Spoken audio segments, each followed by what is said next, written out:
Many years ago, back before the internet, back before television, back in the good old days of comic strips, there was a newspaper strike, and the newspapers stopped being published for a few days.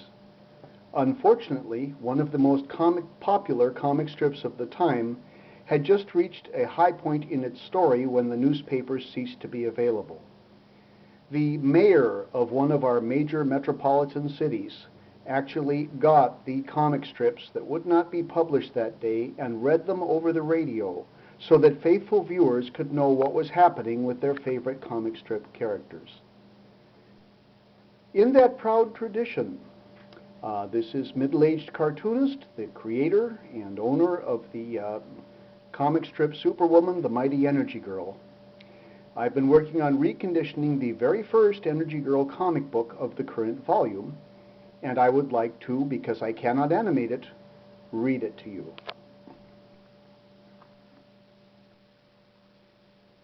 The Mighty EnergyGirl was first conceived in the summer of 2004 by a cartoonist who, as a boy years earlier, had done several ongoing comic book sequential strips over a period of time, the major one of which was a superhero strip. After several decades of cartooning in other venues, he wanted to start a new superhero ongoing universe, but found that while the drawing still came pretty easily, writing, inventing characters, creating a universe for them to live was a lot more difficult when you're starting from scratch. Nonetheless, the result was this: The Adventures of a Cartoonist Man with Missy the Gal Wonder, who quickly became the Mighty EnergyGirl. She was a sidekick back then, and the tone was camp. After 2 books, the project was scrapped. We went back to the drawing board, we got rid of the camp, and we decided to go with a serious, although lighthearted and whimsical, comic book series. We kept the characters, but everything else was different. Sometime later, I think maybe even the following summer, issue number 1 of volume 2 of the Mighty EnergyGirl, Hijacked, was released.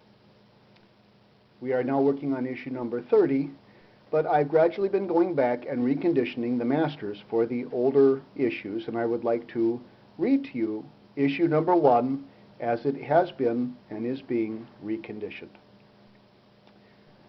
The plot was a basic movie plot that has been used a number of times, basically where hostile forces commandeer, in this case, a freight train coming down the front range of the Rocky Mountains with the desire of driving it into Denver and then detonating it, releasing the contents of a number of hazardous material cars. Accidentally, in this first example, that a superhero never gets a civilian vacation without being bothered by some emergency, right into the middle of it wanders Ellen Ann Peabody, the Mighty EnergyGirl.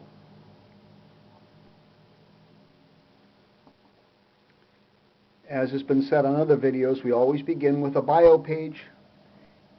EnergyGirl is a 30-year-old veteran superhero from a smaller Midwestern city who was born with greatly enhanced human powers, including super strength, super speed, super endurance, but with limits.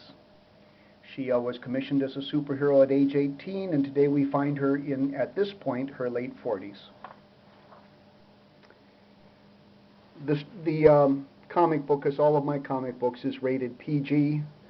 Nothing stronger, nothing less. So we open with Ellen ripping off her civilian clothes and saying, "What is it about vacations and superheroes?" I mean, seeing as I've got muscles the size of a certain spinach sailor, how come I never get to say that I've had all I can stand and I can't stand anymore, and then I not flex?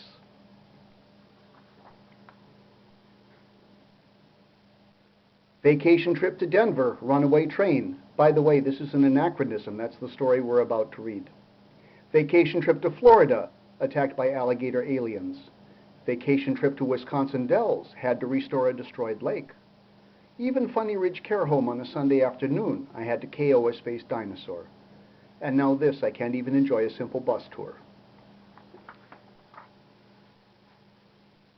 With her uniform on, the gentle super schoolmarm clenches her fists with incredible force. Tons of pressure are sent shooting up her arms, and she is ready for battle. You fellas should have stuck to crashing model trains. Now you're going to have to face the full-size wrath of the mighty EnergyGirl. So here's basically what had happened. In a nutshell, civilian Ellen Ann Peabody had gone with her husband Stan Peabody to a Colorado vacation. They normally hail from Illinois. Stan's a rail fan, and so one morning while he slept, unbeknownst to him, Ellen slipped out, got in the car, and went out to try to capture some good train pictures of trains up in the front range of the Rocky Mountains for him as a surprise. Instead, she witnessed a train being hijacked, thus the quick uniform change. Climbing out onto a ledge, she sees the train starting up below. She wonders, can I jump from here? Here goes. I've got about 20 minutes, the time it takes to get down into Denver, to find the saboteurs and discover what their plan is, and stop this train. Atop the train, a bullet whizzes by Ellen's right ear. Leaping from the lead locomotive, the fearsome female pivots on a nearby convenient railroad block signal. If I can get enough torque with any luck at all, I can slingshot around and... whap! She takes out the assailant. Hi there, I'd be a better target if I got close. Atop the train, Ellen turns forward and says, no, if I can just get a look into the locomotive, when she hears the locomotive's air horn sound. There's a tunnel coming. She jumps down flat and narrowly misses being knocked off the top of the train. In the cab, we see our two rogue trainmen who have been put in charge of running the commandeered train. As a fist comes through the roof of the cab, one of them says, what the? Hey! He whips around his machine gun and fires it into the roof. Unfortunately, too late, Ellen comes swinging around and through the windshield. Surprise! KOing one man, she says, I'll have you fellas know I ate a full breakfast this morning. Good nutrition is a part of a healthy lifestyle. Whap! Turning to the other one, the one at the controls of the locomotive, she says, that's funny, I don't remember handguns as being required equipment to run a choo-choo. He just says, shut up and raise them. She swings her fists together and makes quick work of the gun. You know what, guns don't kill people if they don't have people to pull the trigger. Ah, he says. Now without a firearm, he looks up as Ellen grabs him by the neck and says, now I think it's time someone taught you a lesson about respect for your fellow human beings. She then pushes him right through the cab window. Swim for it. I assume, of course, you being a hijacker spy type, that you do know how to swim. It's always nice in the movies and the comic books, everything else, that every time the hero is wondering what to do with a captured bad guy, the train is passing over some shallow water she can toss him into. Funny how things work out. He screams, you haven't seen the end of us, girl. And she says, oh, I'm so scared. The other people on the train having been disposed of, she now says, that's funny. How did you know I was E-girl? I don't recall introducing myself. On the other hand, I am a girl. And I do have a large letter E over my left bust. So it looks like Dr. Watson there made a brilliant deduction. Anyway, back to the matters at hand. I better find out how to stop a train.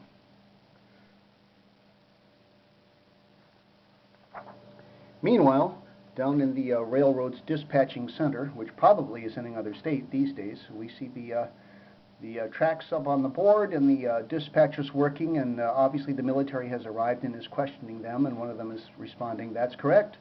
According to the big board, 741 is still moving, and it's about 15 minutes from the Denver suburbs. The commanding officer says, we found the bodies of the crew, and a certain terrorist cell has claimed responsibility. They must have taken the train.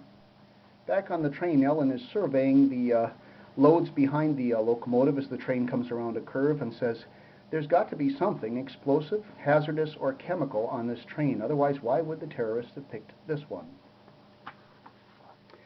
Back down in the dispatch center, having studied those same loads, a officer says, what hazmats have you discovered, soldier? And he says, the train has 10 loads of hydrogen chloride, sir. Now that sounds pretty nasty. I'm not a chemist, but let's hope. Anyway, He answers, "Sweet mercy, that's enough to take out half of Denver."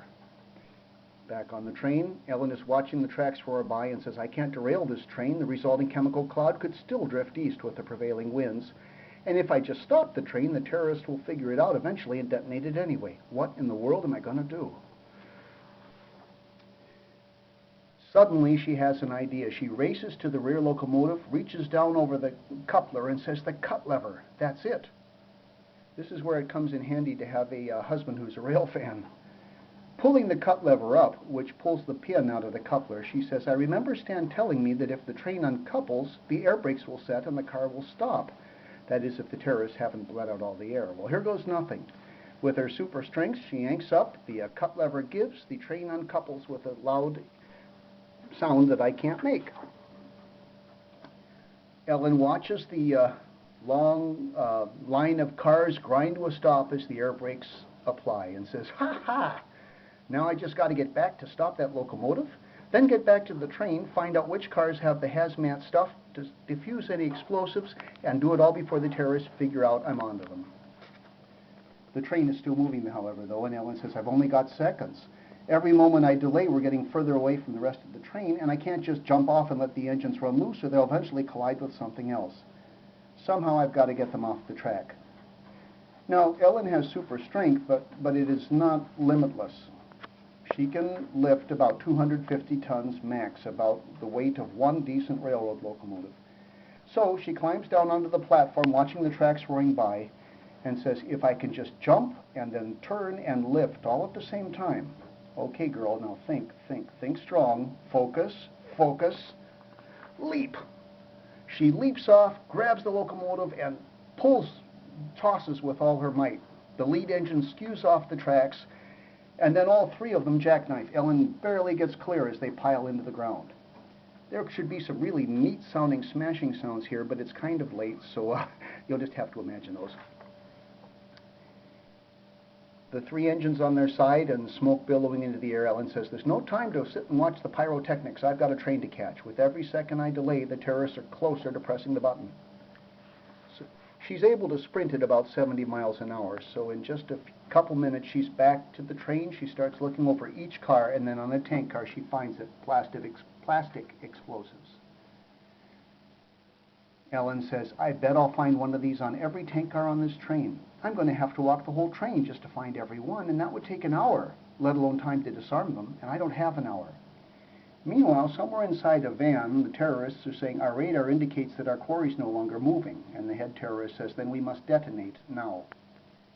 Back up in the mountains, Ellen is looking in the trees and saying, "I could pull these cars apart and throw them into the trees one at a time, but that wouldn't get them all, and there would still be a chemical cloud that could drift east." The woman who can lift a locomotive then panics and says, "This is crazy. I'm one of the strongest women in the American Midwest, and I can't think of anything. Come on, girl, think.